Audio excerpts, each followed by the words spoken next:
आखिरकार नूर ने मुझे हाँ कर दी। मालूम था मुझे, बहुत खुश भी हूँ तुम्हारे लिए। ज़ैनब, कुछ बातें मैं समझ ही नहीं पा रहा। मिसाल के तौर पर हम हाथ पकड़ सकते हैं लेकिन प्यार नहीं कर सकते, या ज्यादा हम मिल भी नहीं सकते। मिलने के लिए इजाजत लेनी पड़ती है। और उसका एक और पहलू भी है, और वो ये है कि नूर के बालिग होने के बावजूद उसे 10 बजे तक घर पहुंचना होता है। यकीन कर सकती हो?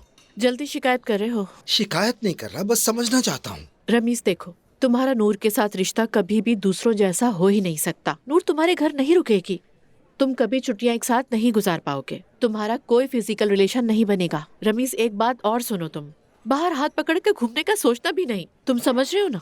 तुम भी ऐसा कह रही हो? मैं तो बार बार कह रही हूँ, लेकिन तुम समझना ही नहीं चाहते। ये मैं वाकई नहीं समझता। उन लोगों के ऐसे उसूल है जो मैं समझता नहीं। यानी तुम जानती हो कि मैं क्या चाहता हूँ, और तुम मुझे बताओ कि क्या करना चाहिए। देखो, मैं चाहता हूँ कि नूर के साथ जब भी चाहूँ, जैसे भी चाहूँ मैं रह सकूँ, जैसे हर कपल रहता है, बस इतना ही।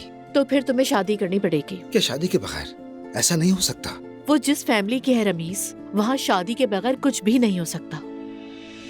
हाँ। शादी के बारे में तो नहीं सोच रहे?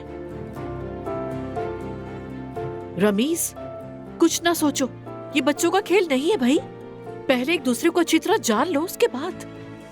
अच्छा, देखते हैं। कॉफी कॉफी कॉफी तो पी सकते हैं हम।